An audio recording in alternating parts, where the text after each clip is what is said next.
कोहिनूर हीरे के नादिर शाह से ब्रिटिश ताज तक पहुंचने की कहानी। बात 29 मार्च 1849 की है।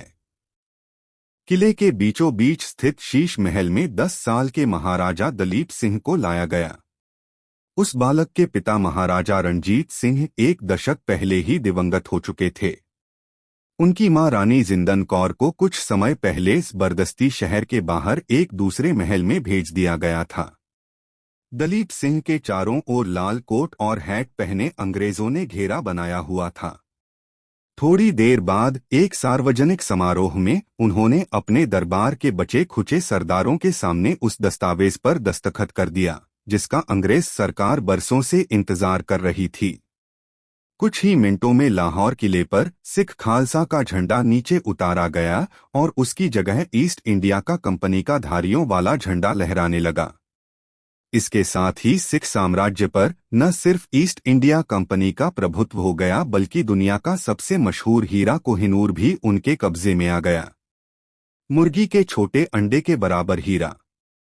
कोहिनूर के बारे में कहा जाता है कि इसे संभवतः तुर्कों ने किसी दक्षिण भारतीय मंदिर में एक मूर्ति की आंख से निकाला था। Kohinoor the story of the world's most infamous diamond पुस्तक के लेखक विलियम डेलरिम्पल कहते हैं, कोहिनूर का पहला आधिकारिक जिक्र 1750 में फारसी इतिहासकार मोहम्मद मारवी के नादिर शाह के भारत के वर्णन में मिलता है। मारवी लिखते हैं कि उन्होंने अपनी आंखों से कोहिनूर को देखा था।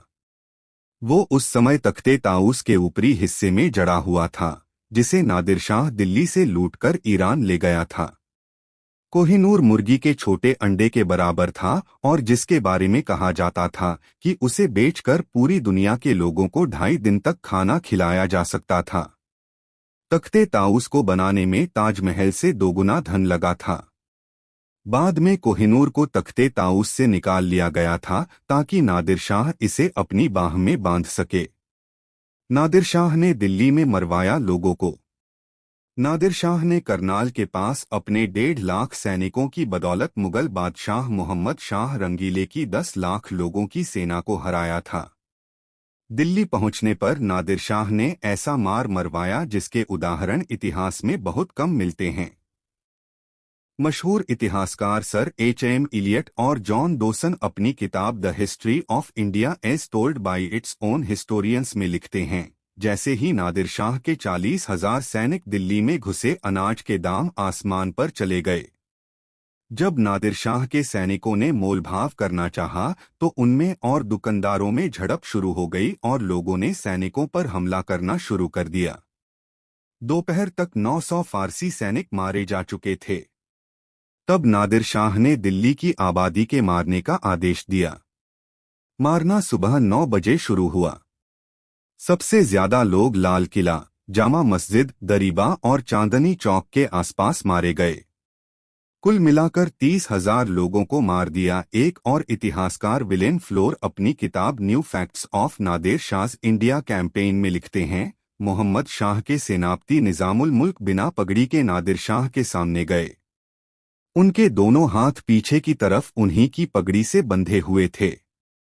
उन्होंने उनके सामने घुटनों के बल बैठकर कहा कि दिल्ली के लोगों से बदला लेने के बजाय वो उनसे अपना बदला लें। नादिर शाह ने इस शर्त पर लोगों को मारना रुकवाया कि वो उनके दिल्ली छोड़ने से पहले उनको 100 करोड़ रुपए देंगे। अगले कुछ दिनों तक निजामुल मुल्क ने अपनी ही राजधानी को लूटकर वो धन चुकाया।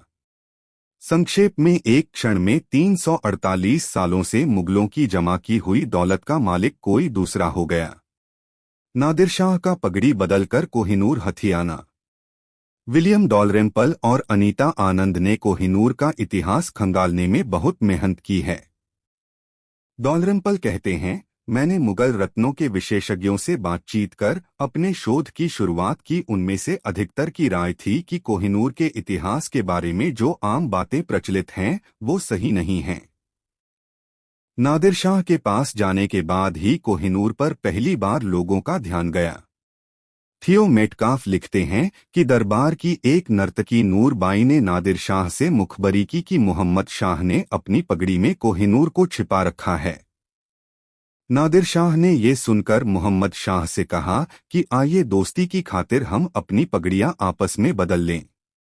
इस तरह कोहिनूर नादिर शाह के हाथ में आया। जब उसने पहली बार कोहिनूर को देखा तो देखता ही रह गया। उसी ने उसका नाम कोहिनूर यानी रोशनी का पहाड़ रखा। दिल्ली की लूट अफगानिस्तान ले जाने का बहुत दिलचस्प बयान फारसी इतिहासकार मोहम्मद काजिम मारवी ने अपनी किताब आलम आरा-ए नादरी में लिखा है। मारवी लिखते हैं, दिल्ली में 57 दिनों तक रहने के बाद 16 मई 1739 को नादिर शाह ने अपने देश का रुख किया। अपने साथ वो पीढ़ियों से जुटाई गई मुगलों की सारी दौलत ले गया। उसकी सबसे बड़ी लूट थी तख्ते ताऊस, जिसमें कोहिनूर और तैमूर की रूबी जड़ी हुई थी। लूटे गए सारे खजाने को 700 हाथियों, 400 ऊँटों और 17,000 घोड़ों पर लादकर ईरान के लिए रवाना किया गया। जब पूरी सेना चेनाब के पुल पर से गुजरी तो हर सैनिक की तलाशी ली गई। कई सिपाहियों ने हीरे जवाहरात जब्त किए जाने के डर से उन्हें जमीन में गाड़ दिया। कुछ ने तो उन्हें इस उम्मीद में नदी में फेंक दिया कि वो बाद में आकर उन्हें नदी की तली से उठाकर वापस ले जाएंगे। 1813 में कोहिनूर महाराजा रणजीत सिंह के पास पहुंचा। नादिर शाह के पास भी कोहिनूर बहुत दिनों तक नहीं रह पाया। उसको मरने के बाद ये हीरा उसके अफगान अंगरक्षक अहमद शाह अब्दाली के पास आया और कई हाथों से होते हुए 1813 में महाराजा रणजीत सिंह के पास पहुंचा। भारत के राष्ट्रीय अभिलेखागार में रखे वृतांत में बताया गया है, महाराजा रणजीत सिंह कोहिनूर को दिवाली, दशहरे और बड़े त्योहारों के मौके पर अपनी बाह में बांधकर निकलते थे। जब भी कोई ब्रिटिश अफसर उनके दरबार में आता था तो उसको ये हीरा खासतौर से दिखाया जाता था। जब भी वो मुल्तान, पेशावर या दूसरे शहरों के दौरों पर जाते थे, कोहिनूर उनके साथ जाता था। एंग्लो सिख लड़ाई में अंग्रेजों की जीत के बाद कोहिनूर उनके हाथ लगा। 1839 में रणजीत सिंह की मृत्यु हो गई। कड़े सत्ता संघर्ष के बाद 1843 में 5 वर्षीय दलीप सिंह को पंजाब का राजा बनाया गया। लेकिन दूसरे एंग्लो सिख युद्ध में अंग्रेजों की जीत के बाद उनके साम्राज्य और कोहिनूर पर अंग्रेजों का कब्जा हो गया। दलीप सिंह को उनकी मां से अलग कर एक अंग्रेज दंपति के साथ रहने के लिए फतेहगढ़ किले भेज दिया गया। लॉर्ड डलहौजी खुद कोहिनूर लेने लाहौर आए। वहां के तोशेखाने से हीरे को निकलवाकर डलहौजी के हाथों में रखा गया। उस समय उसका वजन था 190.3 कैरेट था। लॉर्ड डलहौजी ने कोहिनूर को पानी के जहाज मेडिया से महारानी विक्टोरिया को भेजने का फैसला किया। उस जहाज को रास्ते में कई परेशानियों का सामना करना पड़ा। कोहिनूर ले जाने वाला जहाज मुसीबतों में फंसा। Kohinoor the story of world's most infamous diamond की सहलेखिका अनीता आनंद बताती हैं, जब कोहिनूर को जहाज पर चढ़ाया गया तो जहाज के चालकों को इसकी भनक भी नहीं पड़ने दी गई कि वो अपने साथ क्या ले जा रहे हैं। मीडिया नाम के इस जहाज के इंग्लैंड रवाना होने के 1-2 हफ्तों तक तो कोई समस्या नहीं आई, लेकिन फिर कुछ लोग बीमार हो गए और जहाज पर हैजा फैल गया। जहाज के कप्तान ने चालकों से कहा कि चिंता की कोई बात नहीं है, क्योंकि मॉरिशस आने वाला है। वहां हमें दवाई और खाना मिलेगा और सब कुछ ठीक हो जाएगा। लेकिन जब जहाज मॉरिशस पहुंचने वाला था, वहां के लोगों तक जहाज पर बीमार लोगों के बारे में खबर पहुंच गई। उन्होंने धमकी दी कि अगर जहाज उनके तट के पास भी पहुंचा तो वो उसे तोपों से उड़ा देंगे। चालक दल, जो हैजा फैलने से बहुत मुश्किल में आ गया था, यही मनाता रहा कि वो किसी तरह इंग्लैंड पहुंच भर जाएं। रास्ते में उन्हें एक बहुत बड़े समुद्री तूफान का भी सामना करना पड़ा, जिसने करीब करीब जहाज को 2 हिस्सों में तोड़ दिया। जब वो इंग्लैंड पहुंचे तब जाकर उन्हें पता चला कि वो अपने साथ कोहिनूर ला रहे थे और शायद इसी वजह से उन्हें इतनी मुसीबतों का सामना करना पड़ा। लंदन में कोहिनूर का अभूतपूर्व स्वागत। जब कोहिनूर लंदन पहुंचा तो उसे क्रिस्टल पैलेस में ब्रिटेन की जनता के सामने प्रदर्शित किया गया। विलियम डालरिम्पेल कहते हैं, कोहिनूर को ब्रिटेन ले जाए जाने के 3 साल बाद इसकी वहां नुमाइश की गई। द टाइम्स ने लिखा कि लंदन में इससे पहले लोगों का इतना बड़ा जमावड़ा कभी नहीं देखा गया। प्रदर्शनी जब शुरू हुई तो लगातार बूंदाबांदी हो रही थी। जब लोग प्रदर्शनी के द्वार पर पहुंचे तो लोगों को अंदर घुसने के लिए घंटों लाइन लगानी पड़ी। ये हीरा पूरब में ब्रिटिश शासन की ताकत का प्रतीक बन गया था और ब्रिटेन की फौजी ताकत के बढ़ते असर को भी दिखाता था। दलीप सिंह ने कोहिनूर रानी विक्टोरिया को भेंट किया। इस बीच फतेहगढ़ किले में रह रहे महाराजा दलीप सिंह ने लंदन जाकर महारानी विक्टोरिया से मिलने की इच्छा प्रकट की। रानी इसके लिए तैयार भी हो गईं। वहीं पर दलीप सिंह ने रानी विक्टोरिया के पास रखे कोहिनूर हीरे को उन्हें भेंट किया। अनीता आनंद बताती हैं, रानी विक्टोरिया को हमेशा बुरा लगता था कि उनकी हुकूमत ने एक बच्चे के साथ क्या किया था। वो दलीप सिंह को दिल से चाहती थी, इसलिए उन्हें उनके साथ किए गए व्यवहार पर दुख था। हालांकि कोहिनूर उनके पास 2 साल पहले पहुंच चुका था, लेकिन उन्होंने उसे सार्वजनिक तौर पर अभी तक नहीं पहना था। उन्हें लगता था कि अगर दलीप ने इसे देखा तो वो उनके बारे में क्या सोचेगा। उस जमाने में एक मशहूर चित्रकार हुआ करता था, फ्रांज जेवर विंटरहाल्टर। रानी ने उनसे दलीप सिंह का एक चित्र बनाने के लिए कहा जिसे वो अपने महल में लगाना चाहती थीं। जब दिलीप सिंह बकिंघम पैलेस के व्हाइट ड्राइंग रूम में मंच पर खड़े हुए अपना चित्र बनवा रहे थे तो रानी ने एक सैनिक को बुलाकर एक बक्सा लाने के लिए कहा जिसमें कोहिनूर रखा हुआ था।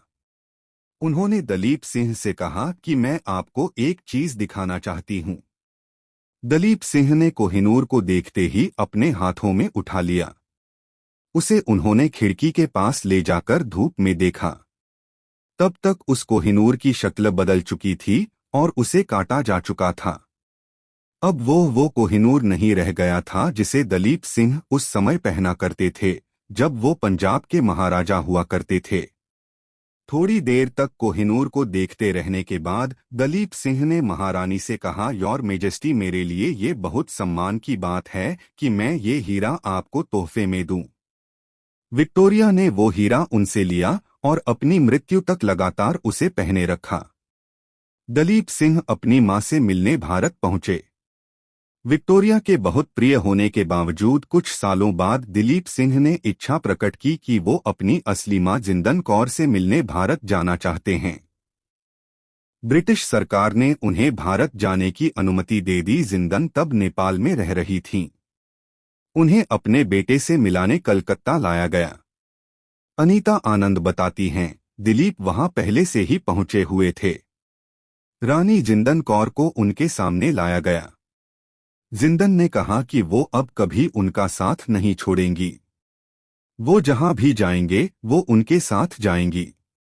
उस समय तक जिंदन अपनी आंखों की रोशनी खो चुकी थीं। उन्होंने जब दलीप सिंह के सिर पर हाथ फेरा तो उनको झटका लगा कि उन्होंने अपने बाल कटवा दिए हैं। दुख में उनकी चीख निकल गई।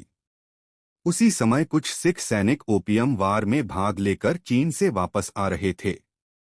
उन्हें जब पता चला कि जिंदन कलकत्ता पहुंची हुई हैं, तो वो स्पेंस होटल के बाहर पहुंच गए जहां जिंदन अपने बेटे दलीप से मिल रही थीं। उन्होंने जोर जोर से नारे लगाने शुरू कर दिए, बोलो सो निहाल, सत श्री अकाल। इससे घबराकर अंग्रेजों ने दोनों मां बेटे को पानी के जहाज पर बैठाया और इंग्लैंड के लिए रवाना कर दिया। दलीप सिंह का रानी विक्टोरिया से हुआ मनखट्टा। दलीप सिंह धीरे धीरे रानी विक्टोरिया के खिलाफ होते चले गए। उन्हें लगने लगा कि उन्होंने उनके साथ बेइंसाफी की है। उनके मन में ये बात भी घर कर गई कि वो अपने पुराने साम्राज्य को दोबारा जीतेंगे। वो भारत के लिए रवाना भी हुए, लेकिन अदन से आगे नहीं बढ़ पाए। 21 अप्रैल 1886 को उन्हें व उनके परिवार को पोर्ट सईद में गिरफ्तार कर लिया गया। बाद में उन्हें छोड़ा गया, लेकिन उनका सब कुछ छीन लिया गया। 21 अक्टूबर 1893 को पेरिस के एक बहुत मामूली होटल में उनकी लाश मिली। उस समय उनके साथ उनके परिवार का कोई शख्स मौजूद नहीं था। इसके साथ ही महाराजा रणजीत सिंह का वंश हमेशा के लिए खत्म हो गया। कोहिनूर टावर ऑफ लंदन में मौजूद महारानी विक्टोरिया के बाद उनके बेटे महाराजा एडवर्ड सप्तम ने कोहिनूर को अपने ताज में नहीं लगाया, लेकिन उनकी पत्नी महारानी एलेक्जेंड्रा के ताज में कोहिनूर को जगह मिली। कोहिनूर के साथ एक अंधविश्वास फैल गया कि जो कोई पुरुष उसे हाथ लगाएगा ये उसे बर्बाद कर देगा, लेकिन महिलाओं को इसे पहनने में कोई दिक्कत नहीं थी।